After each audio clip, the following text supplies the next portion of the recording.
Nací en una comunidad rural del estado de Tlaxcala, del municipio de Calpulalpan, un municipio que hace frontera entre el estado de México y Tlaxcala, muy pegadito a Texcoco. Soy parte de una familia de muchas mujeres, somos 5 hermanas, soy la mayor de mis hermanas y eso ha significado también algo muy importante porque ha marcado mi carácter, es ser la hermana mayor de un grupo de mujeres que nacen en una familia rural con toda la complejidad que implica ya una cultura de por sí patriarcal y machista. Imagínense ustedes en una comunidad rural lo que significa ser la hermana mayor. El ejemplo a seguir, la que no falla, la pura, la santa, la trabajadora, la sacrificada, la que siempre está para todos, ¿no? Estudié la carrera de Derecho en la Universidad Autónoma de Tlaxcala, mi alma mater, a quien recuerdo siempre con mucho agradecimiento, porque a las personas con mi origen, crecer en una situación difícil y estudiar en la universidad es complejo, y esta escuela me dio la gran oportunidad de poder desarrollar mis conocimientos. Ahí estudié, ahí me titulé, y es la escuela donde espero algún día regresar a impartir o compartir con los alumnos todo lo que yo he aprendido fuera de la escuela. Tuve la oportunidad desde muy temprana edad de ser consciente de que en este país las cosas no van a cambiar si la sociedad no cambia. Muy temprano me empecé a involucrar en activismo. Yo no sabía que era político, fue más social. Ajá, sí, Empecé sí. a involucrarme en los problemas de mi comunidad, después eso me llevó a involucrarme en los problemas de mi municipio, hasta que estuve ya envuelta en problemas o en problemáticas muy grandes. Simpaticé desde adolescente con el movimiento zapatista de liberación nacional, por eso fui promotora de los derechos de los pueblos indígenas. Fui parte de un grupo de mexicanos que decidió en sus plazas públicas impulsar la consulta por los derechos de los pueblos indígenas. Fui delegada en mi estado, muy jovencita, y eso me llevó pronto a estar ya en el activismo político. Conocí al presidente Andrés Manuel López Obrador hace 27 años y Que a era partir... 2014. No, No, yo 2000, lo conocí a él como por el 1997. Así 97. es. Ajá, sí, Y sí. ya de lleno me metí con todo cuando vino el proceso del desafuero. Ah, En ya. el 2005 Sí, sí. yo ya lo venía siguiendo, yo ya tenía el gusto de escucharlo, de haber tenido referencia de su lucha por la democracia en Tabasco. Cuando ya lo identifico plenamente es dirigente nacional del PRD, y después cuando ya es jefe de gobierno de la Ciudad de México y enfrenta el proceso del desafuero es donde me volco ya a la organización y a la participación política. Desde ese día hasta hoy nunca he soltado de la mano a quien considero, más allá del espacio político y partidista, uno de los más grandes hombres de la historia contemporánea de México, de América Latina y del mundo. Sí, fue coincidente con lo que usted pensaba, sentía, veía Completamente. esa propuesta del presidente. Completamente coincidí con el presidente en interpretar que México vivía una democracia simulada, que había grupos minoritarios que controlaban a los partidos, controlaban los gobiernos, controlaban las estructuras institucionales y controlaban al pueblo, que no era lo mismo votar o ejercer el voto con coacción o condición a ejercer un voto en plena libertad, y que lograr una democracia plena sería la única manera de detonar bienestar y desarrollo para todos. Esa fue mi primera coincidencia.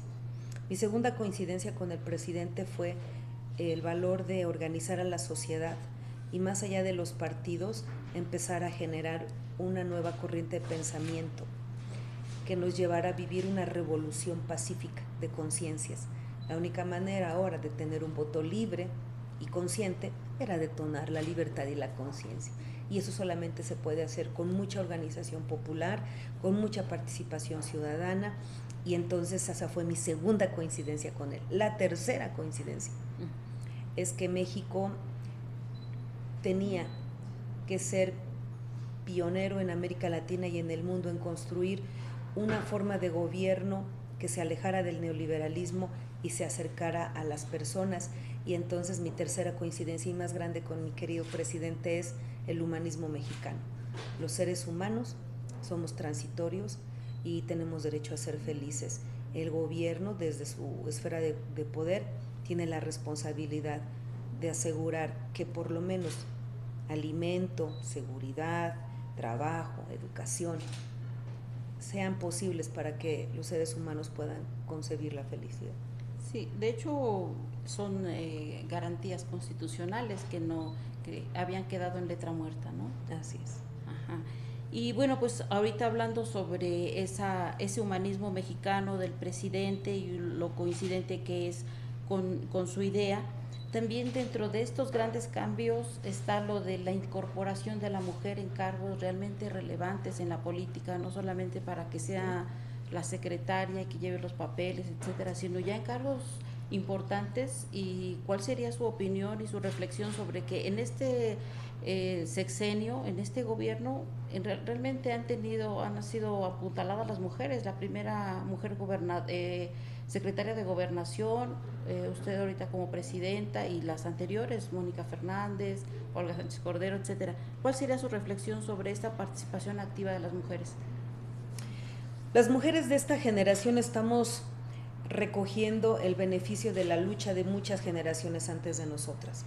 La paridad, concebida como un derecho constitucional para la igualdad en el ejercicio de oportunidades al poder entre hombres y mujeres, fue una lucha histórica de muchas mujeres, a quienes hoy hemos tenido la gran oportunidad de aprovechar todo este fruto de estas luchas.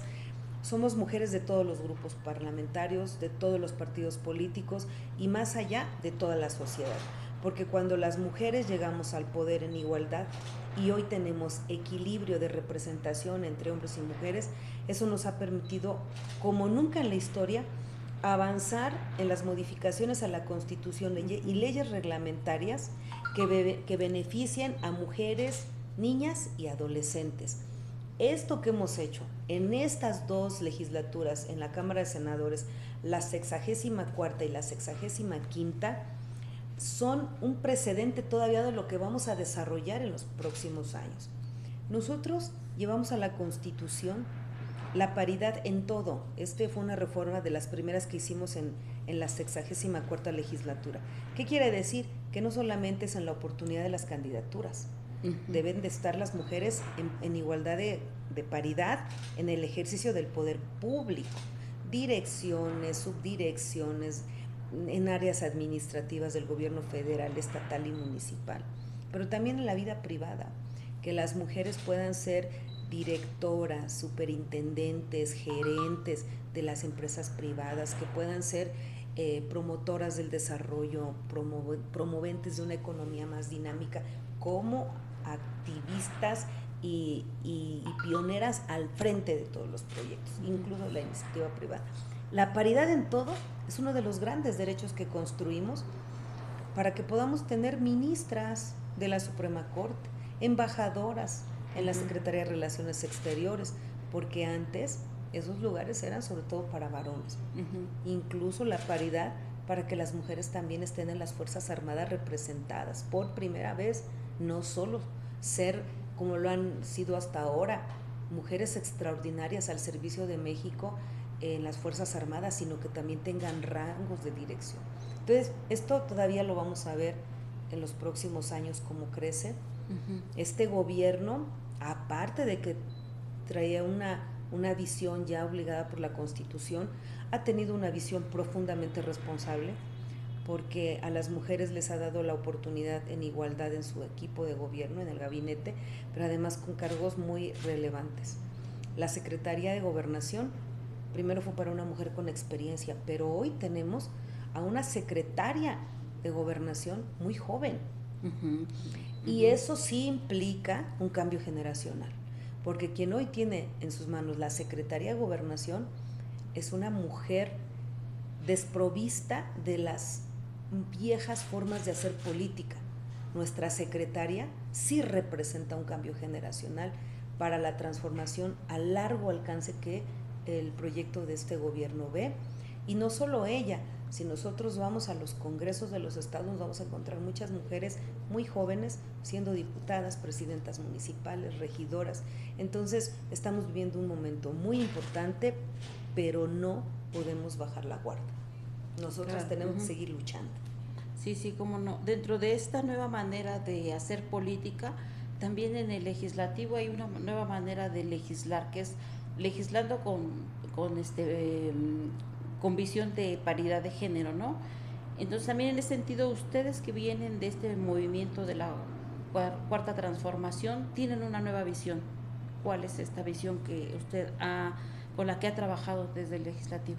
Bueno, la visión con la que llegamos las mujeres de la cuarta transformación es la visión de romper los esquemas del viejo régimen. Renunciamos a fueros y privilegios, renunciamos a presupuestos altos que puedan generar dispendio del erario público en gastos superfluos. Las mujeres que representamos este movimiento tenemos un contacto cercano con la gente, menos escritorio, más territorio. Hacemos reuniones públicas, informamos a la ciudadanía de nuestro trabajo, nos acercamos con el vecino, con el ciudadano. En nuestra vida cotidiana somos un ejemplo de austeridad y de responsabilidad. Las mujeres de la Cuarta Transformación estudiamos, nos preparamos para poder defender los intereses de la sociedad que representamos y defendemos con valor la visión política que tenemos del México que está esperando de nosotros un debate de mayor altura, una posibilidad de la creación de espacios donde otras mujeres puedan llegar cargando un prestigio de que donde hay una mujer gobernando, representando, hace un muy buen papel.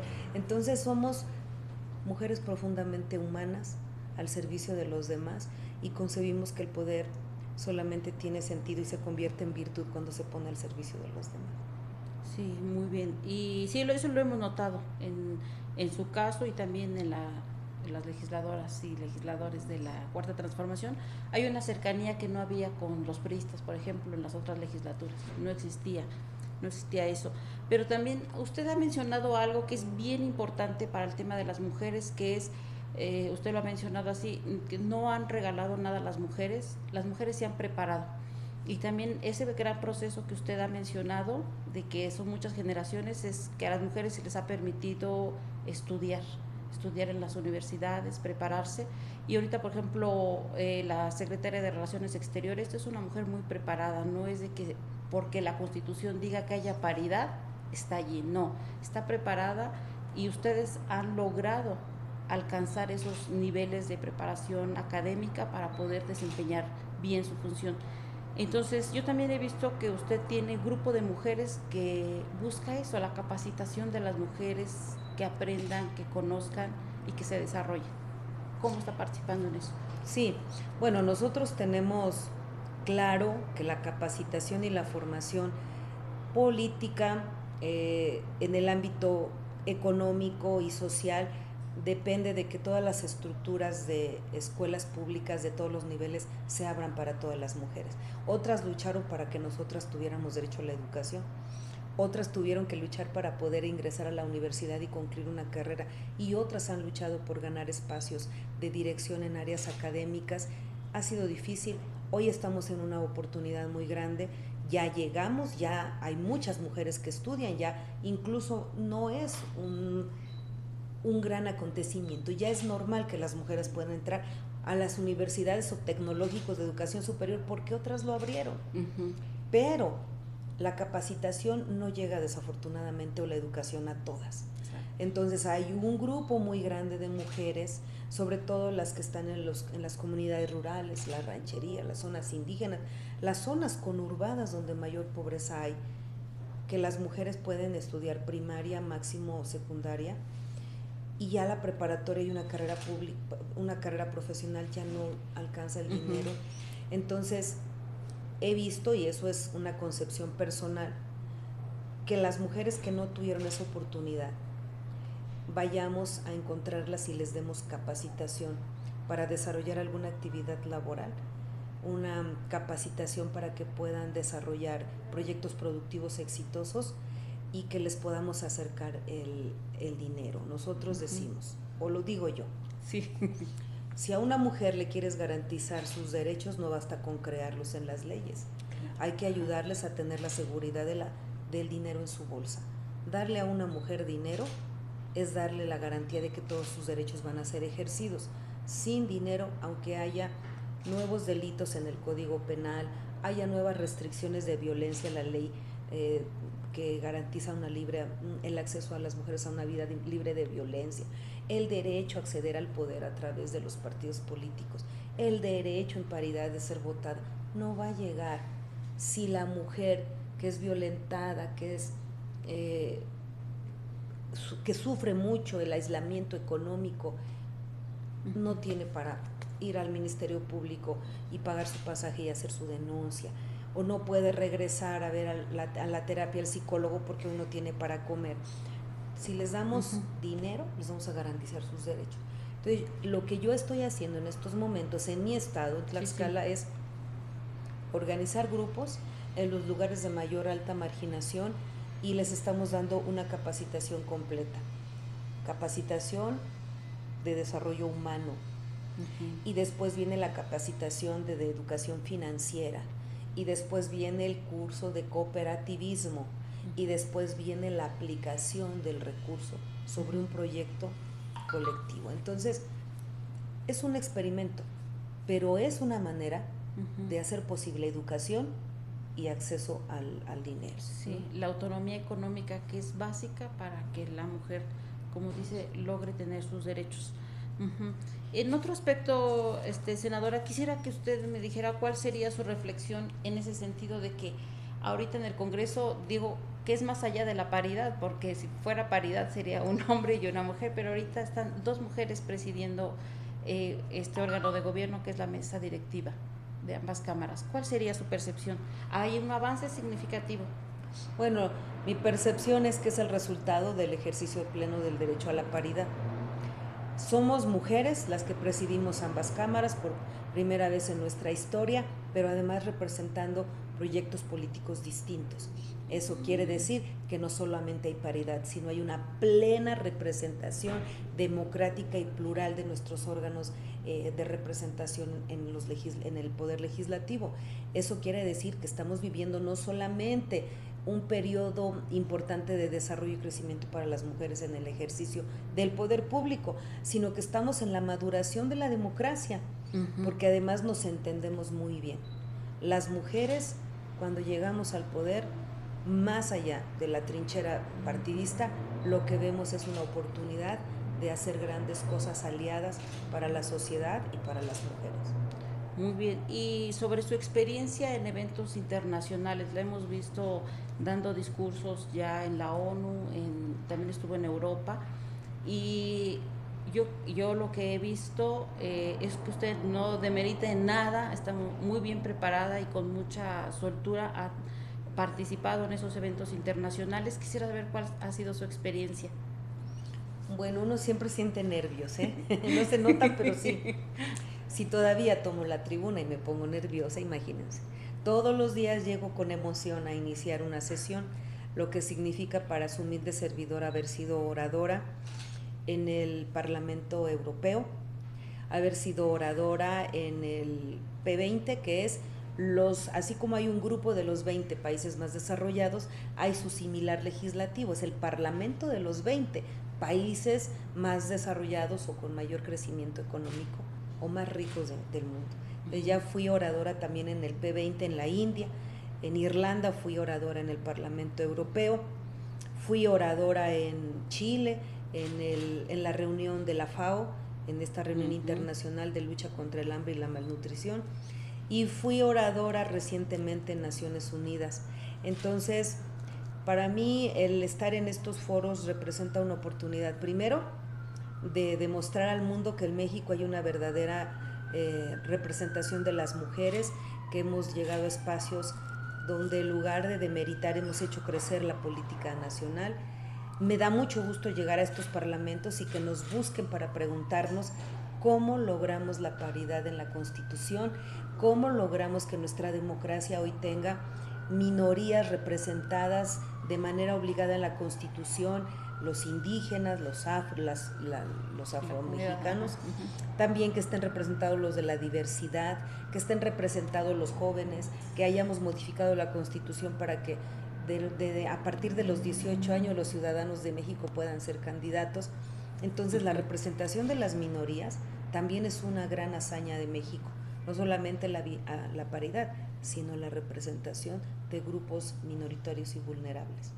Sí, ha mencionado también que le han preguntado allá cómo le han hecho y que México es ejemplo precisamente de esta inclusión en la Constitución de todas las minorías. Así es. Y también ha mencionado que a nivel internacional hablan sobre la agenda legislativa para las mujeres.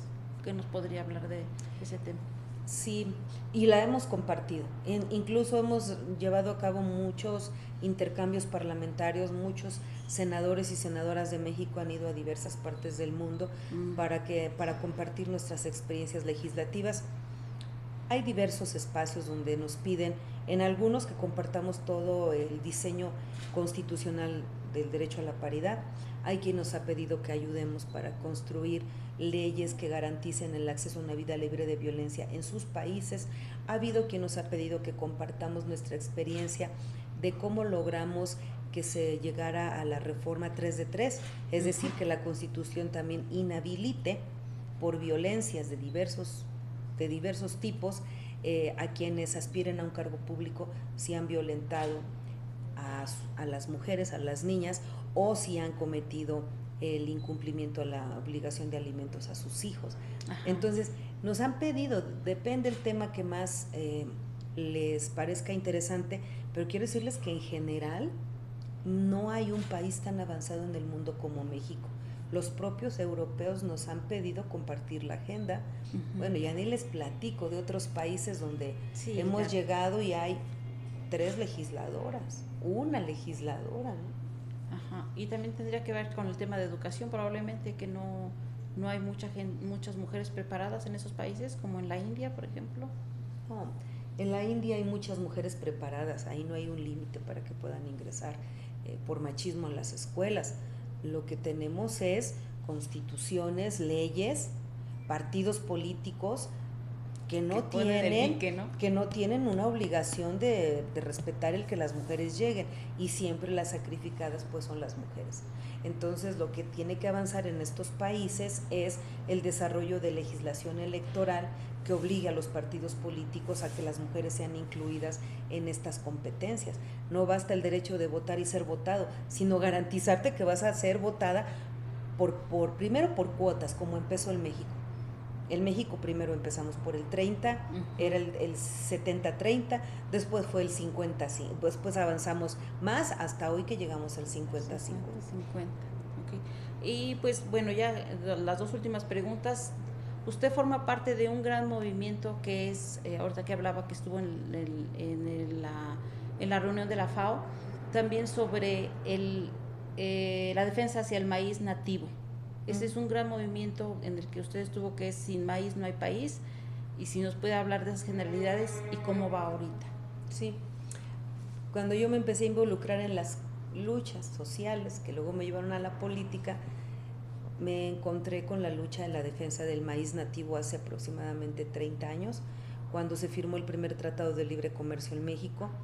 Un grupo de campesinos, organizaciones campesinas, grupos indígenas, empezó a manifestar su inconformidad por el control que iban a tener monopolios agroalimentarios internacionales en la producción de semilla o de maíz en México. Desaparecieron, junto con el TEMEC, el primer Tratado de Libre Comercio en México, desaparecieron el PRONACE, que era el Programa Nacional de Semillas, desaparecieron o quebraron a Fertilizantes Mexicanos, y esto nos llevó a los mexicanos en poco tiempo, junto con la privatización de los combustibles, a tener una producción en el campo carísima. Las semillas dejaron de producirse y empezamos a comprar paquetes tecnológicos, sobre todo de monopolios que traían con estas semillas controladas insumos como el glifosato altamente contaminantes.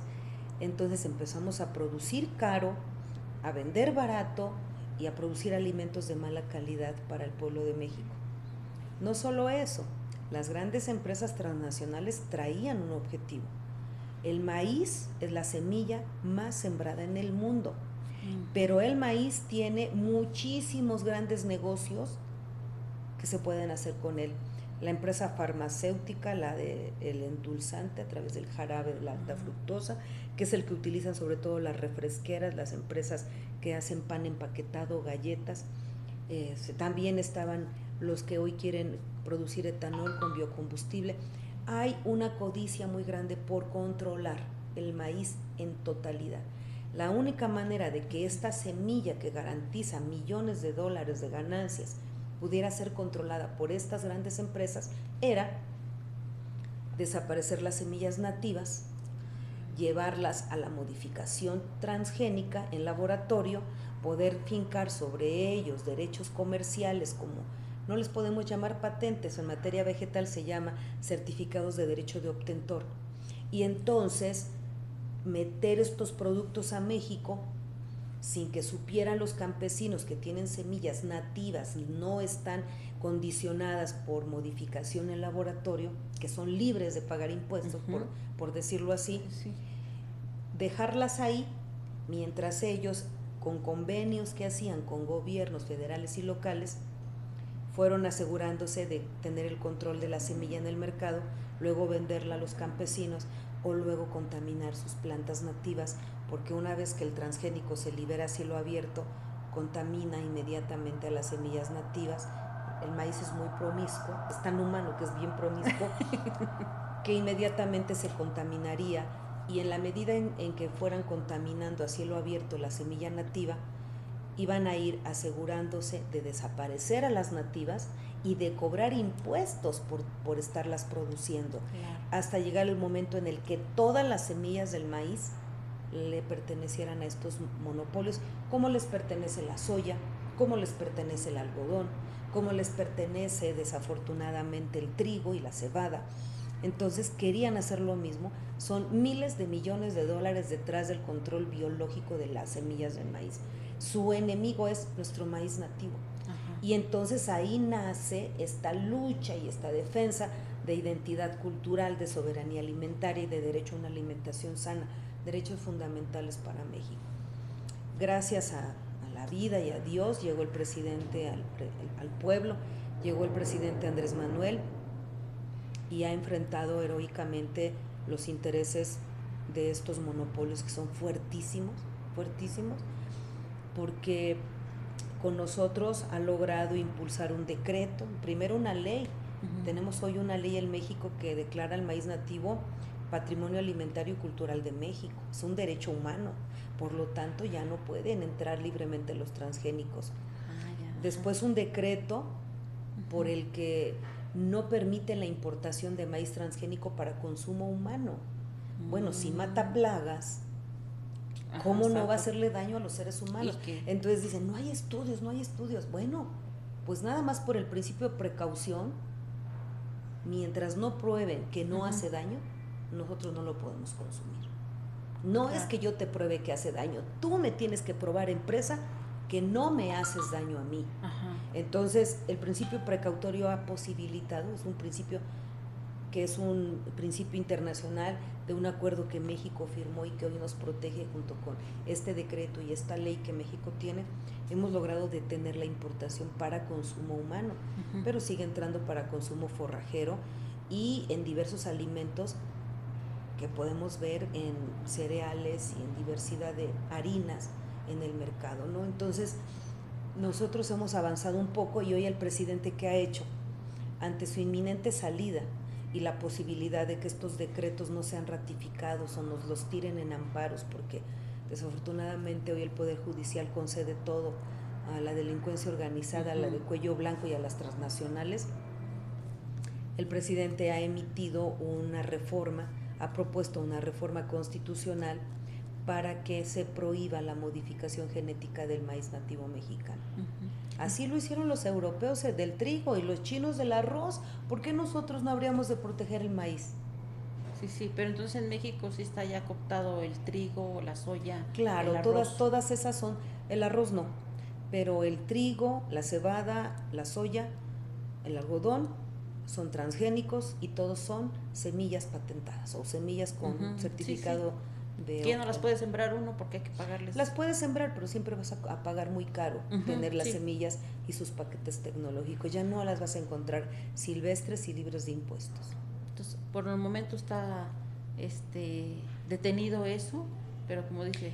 Hay una resistencia muy grande de un grupo de mexicanos, no todos. Desafortunadamente los consumidores no saben ni lo que comen, ni les interesa. En Estados Unidos hay etiquetado que advierte que son alimentos transgénicos y abajo su responsabilidad del que los come. Pero en México no hay etiquetado de transgénicos, mucho menos la gente obedece lo que ya está etiquetado. Ahí están con 3 etiquetotas, alto en azúcar, alto en carbohidratos, alto en sodio. Y la gente, a pesar de la advertencia, lo consume, porque tenemos muy poca cultura de lo que estamos llevando a nuestra boca y las enfermedades crónicas degenerativas que eso está generando. Entonces, si todo el pueblo de México se involucrara en ver la calidad de sus alimentos, seríamos millones pidiendo la protección del maíz, que es la base de nuestra alimentación. Sin embargo, sigue siendo una lucha que estamos enfrentando en resistencia contra intereses económicos grandísimos. No tienen ustedes idea de los millones de dólares que hay detrás del glifosato. Los alemanes lo producen, pero ya tienen prohibida en su ley el uso en su campo. Poco a poco tiene que ir saliendo de su agricultura, dicen. Y aquí se amparan en contra del decreto del presidente que impone condiciones para importar cada vez menos estas sustancias. Entonces, el maíz está en resistencia, no está a salvo aún. Los intereses y los cabildeos que hay de estas empresas por seguir permeando para que se liberen en la siembra a cielo abierto en México continúan. Hoy tenemos una demanda que detuvo la siembra de maíz transgénico. Un grupo colectivo logró que se autorizara una medida de precaución y detuviera los permisos. Calderón ya había dado más de 50 permisos para sembrar en cielo abierto el transgénico. Lo detuvimos. Pero puede ser que la Suprema Corte deseche la medida precautoria y les autorice la siembra masiva. Por eso urge tanto la información. ¿Qué comes? ¿Quién lo produce? ¿Cuánto cuesta? ¿A cambio de qué? Con el glifosato contaminan agua, suelo, aire, comida. Y nosotros no hacemos nada. Nuestra indiferencia hace falta de información. Así es, y esa va a cobrar las cuentas a la salud de nuestras hijas y nuestros nietos. De generación. Así es. De generación, sí. Pues finalmente, senadora, pues quisiéramos conocer su experiencia. ¿Cuál ha sido el obstáculo que ha tenido o sus mayores alegrías ahorita como presidenta de la mesa directiva del Senado de la República? Ha tenido, yo creo que momentos difíciles, pero también momentos muy agradables, ¿no? Y ya con eso vamos a cerrar. Pues siempre tener un espacio como este es un alto honor para cualquier mexicano, mexicana. En estos tiempos de las mujeres, mucho más el presidente del Senado.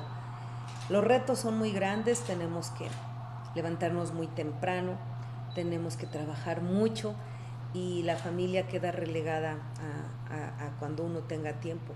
Es lo más difícil para mí, no tener cerca de mí a mi familia.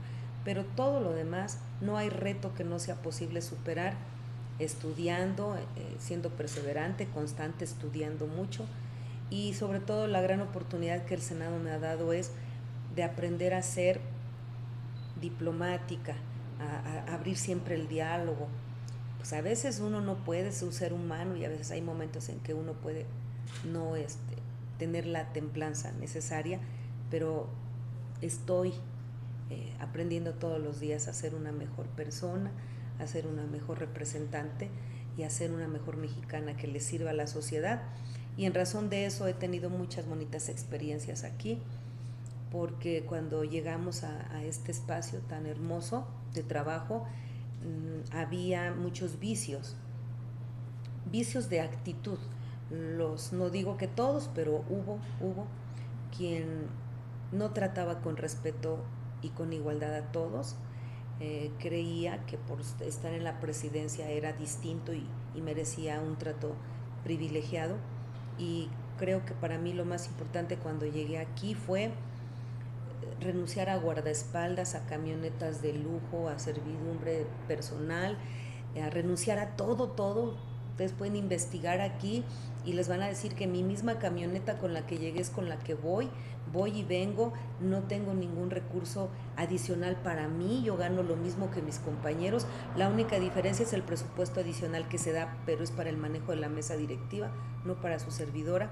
Y trato con respeto y con cariño a la gente de limpieza, a mis compañeros que están en las puertas en resguardo, trato de generar respeto porque si uno pide uno tiene que dar, y eso ha creado una armonía de trabajo muy bonita y que eso se ha visto reflejado en el trato que me dan. Por eso estoy convencida que el humanismo mexicano es un ejemplo de vida y es una actitud todos los días para ser mejores personas y mejores ciudadanos. Pues muchísimas gracias, senadora, y sí, eso sí se ha visto, sí lo ha reflejado muy bien, sí lo ha trabajado muy bien. Muchísimas gracias y que... Un abrazo y feliz Día de la Mujer. Sí, hasta luego, gracias.